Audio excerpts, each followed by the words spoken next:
So ఓవరాల్గా ఏంటి అసలు అంటే ఇందాక మన వెంకటరెడ్డి గారు కూడా మాట్లాడారు, మన పురుషోత్తమ రెడ్డి గారు కూడా మాట్లాడుతూ 2 పథకాలు ఇంకా సూపర్ 6 హామీల్లో ఇంకా 2 హామీలకు సంబంధించి క్లారిటీ లేదు, దాన్ని అమలు చేస్తేనే దాదాపు ఒక 40,000 కోట్ల రూపాయల వరకు కూడా ఖర్చు అయ్యేటటువంటి అవకాశాలు ఉన్నాయి. మరి సంక్షేమం విషయంలో ఒక మాటను కూడా వాళ్ళు అడ్మిట్ చేసినటువంటి పరిస్థితి ఏంటంటే ప్రభుత్వం ఇచ్చినటువంటి హామీలను కానీ 100% నెరవేరిస్తే గత ప్రభుత్వం కంటే 2.5% రెట్లు ఎక్కువగా పథకాలు అందించిన వాళ్ళు అవుతారని చెప్పినటువంటి పరిస్థితి. ఆ దిశగా ఏమన్నా మీరు ముందుకెళ్తున్నారా? వెంకటరెడ్డి గారు మాట్లాడినటువంటి మాటలో మీకు ఏమైనా అబ్జెక్షన్స్ ఉన్నాయా?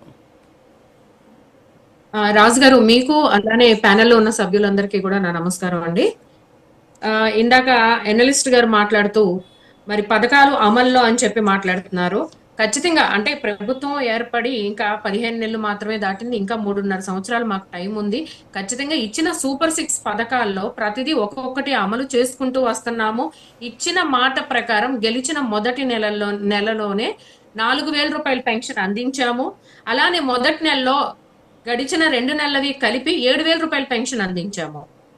మరి తల్లికి వందనం, సూపర్ 6 పథకాల గురించే మాట్లాడుతున్నానండి. తల్లికి వందనం రాష్ట్రంలో 64 లక్షల మంది పైగా విద్యార్థులకి తల్లికి వందనం కింద ప్రతి ఒక్కరికి 15,000 ఇచ్చాము. ఎంత మంది పిల్లలుంటే అంతమంది పిల్లలకి ఆ తల్లులకి మేము తల్లికి వందనం అందించడం జరిగింది. అన్నదాత సుఖీభవ, దాదాపు 48 లక్షల మంది రైతులకు అన్నదాత సుఖ అందించడం జరిగింది.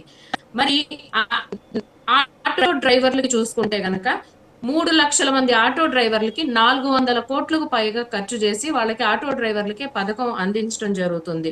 ఇవన్నీ కూడా కూటమి ప్రభుత్వం. మరి దీపం పథకం కింద చూసుకుంటే 90 లక్షల మందికి దీపం పథకం లభ్య చేకూరటం జరిగింది. ఇవన్నీ మాట్లాడుతుంటే ఇవన్నీ జరుగుతూ 1 by 1 నిజంగానే ఇది అప్పుల అయిపోయింది. జగన్మోహన్ రెడ్డి గారి గత ప్రభుత్వ హయాంలో 60 సంవత్సరాల రాష్ట్ర చరిత్రలో ఏ ముఖ్యమంత్రి చేయనంత అప్పు జగన్మోహన్ రెడ్డి గారు చేశారని చెప్పి దానిలో మాత్రం జగన్మోహన్ రెడ్డి గారు రికార్డు సృష్టించారు.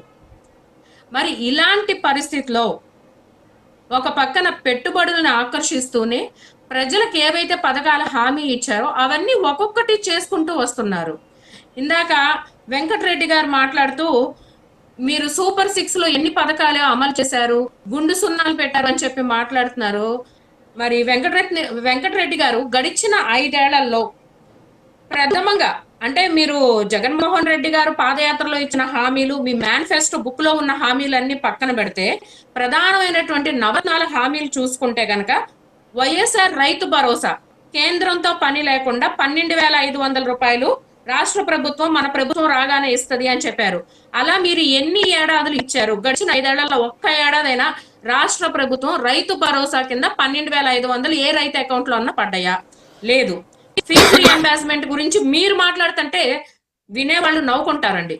మీరు ఫీజు రీఎంబర్స్మెంట్ గురించి గ్రాడ్యుయేషన్ కంప్లీట్ అయిపోయిన పిల్లల్ని అడగండి, మీ పథకం ఎంతవరకు అమలైందో వాళ్ళు చెప్తారు.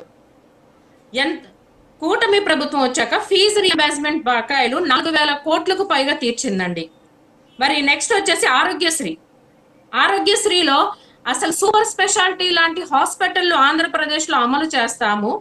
ఆఖరికి మా ఎమ్మెల్యేలైనా మినిస్టర్లైనా మేమైనా ఆరోగ్యాల విషయంలో ఇక్కడే ట్రీట్మెంట్ గవర్నమెంట్ హాస్పిటల్లో ట్రీట్మెంట్ చేయించుకుంటాము అని చెప్పి మాట్లాడి మరి జగన్మోహన్ రెడ్డి గారి ప్రభుత్వ హయాంలో అనారోగ్యశ్రీగా చేసి ప్రతిసారి నెట్వర్క్ హాస్పిటల్స్ వాళ్ళు మేము సమ్మె చేస్తున్నాము అని చెప్పి ప్రతిసారి వాళ్ళు సమ్మె నోటీసులు వాళ్ళకి లాలూచీలు చేసి ఎంతో కొంత ఇవ్వటం, మళ్ళీ దాన్ని కొనసాగించటం. అంతెందుకండి, జగన్మోహన్ రెడ్డి గారి ప్రభుత్వ హయాంలో సొంత ఆయన కడప జిల్లాలోనే ఆరోగ్యశ్రీ సేవలు నిలిపివేశాము అని చెప్పి బోర్డు కూడా పెట్టారు. అవన్నీ కూడా మనం చూసాం. మరి ఆరోగ్యశ్రీని అనారోగ్యశ్రీగా మార్చింది జగన్మోహన్ రెడ్డి గారి ప్రభుత్వంలోనే. ఆక్సిజన్ ఐసీయూలో ఉన్న వాళ్ళకి ఆక్సిజన్ లేకపోవటం ఏంటండి? కరెంటు లేక పవర్ లేక ఐసీయూలో ఉన్న వాళ్ళకి ఇబ్బంది అవటం ఏంటండి? డెలివరీలు టార్చ్ లైట్ వేసుకుని ఆపరేషన్లు చేయటం ఏంటండి? ఇలాంటి దౌర్భాగ్యం అంతా చూసింది కూడా గత ప్రభుత్వంలోనే మనం. మరి మద్యపాన నిషేధం అని చెప్పి సంపూర్ణంగా నేను మద్యపాన నిషేధం చేశాకే మళ్ళీ ఓట్లు అడగటానికి వస్తా అని చెప్పి పబ్లిక్ మీటింగ్ లో హామీ ఇచ్చిన జగన్మోహన్ రెడ్డి గారు ఆయన మర్చిపోయారేమో, ప్రజలు బాగా గుర్తుంచుకున్నారు కాబట్టే సంక్షేమ పథకాల్లో మేము సంక్షేమ పథకాలకి మేము బ్రాండ్ అంబాసిడర్లు అని చెప్పుకుంటున్న జగన్మోహన్ రెడ్డి అండ్ వైసీపీ పార్టీకి ప్రజలు మరి సంక్షేమమే ప్రధానం అనుకుంటే 11 సీట్లు ఇవ్వరండి. మరి అంటే ముఖ్యంగా మద్యపాన నిషేధం గురించి ఆ కుటుంబాల్లో ఇబ్బందులు చూస్తే నా హృదయం కలిచివేసింది అని చెప్పి మాట్లాడారు. మరి అదే ముఖ్యమంత్రిగా ఉన్నటువంటి జగన్మోహన్ రెడ్డి మీరు తాగితేనే, మీ ఇంట్లో మీ భర్తలు తాగితేనే నేను మీకు పథకాలు ఇస్తాను అని చెప్పిన మాట్లాడిన దుస్థితి బహుశా ఆంధ్రప్రదేశ్ లో మాత్రమే ఉంది. అది ముఖ్యమంత్రి హోదాగా ఉన్న వ్యక్తి మాట్లాడటం. అమ్మ ఒడి ఎంతమంది పిల్లలు ఉంటే అంతమందికి. రాజుగారు ఒక్క నిమిషం, ఆయన పథకాల ప్రకారం చెప్పారు, నేను అదే పథకాల ప్రకారం చెప్తున్నాను. అమ్మ ఒడి అని చెప్పారు. అమ్మ ఒడి ఎంతమంది పిల్లలు ఉంటే అంతమందికి అమ్మ ఒడి అన్నారు. ఎంతమంది పిల్లలకి ఇచ్చారు మీరు?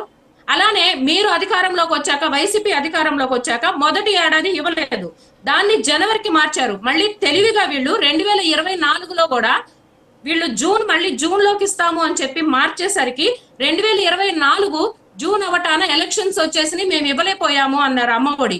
ఎంతమంది పిల్లలకి ఇచ్చారండి? అమ్మ ఒక్కటే కాబట్టి అమ్మ ఒక్కదానికి అమ్మ ఒడి అని చెప్పారు. దాంట్లో కూడా మరి ఛార్జెస్ అని చెప్పి అవి కట్ చేసుకుంటూ వచ్చారు.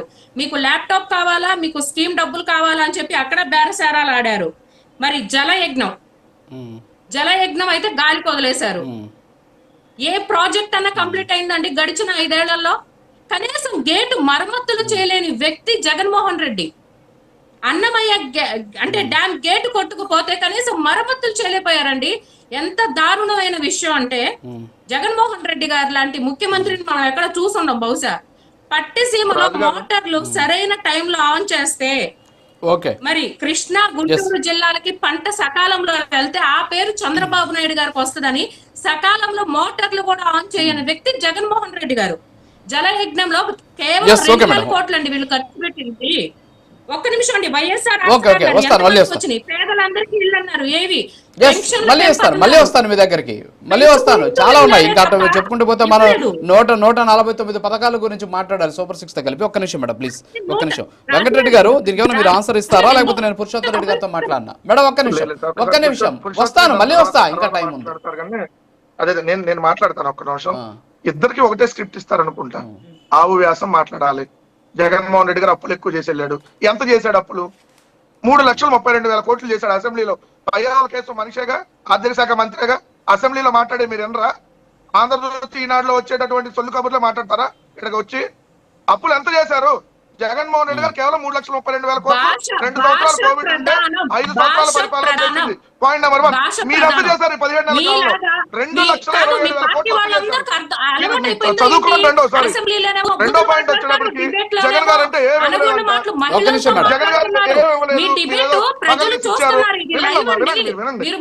గారు చాలా బాగా మాట్లాడారు.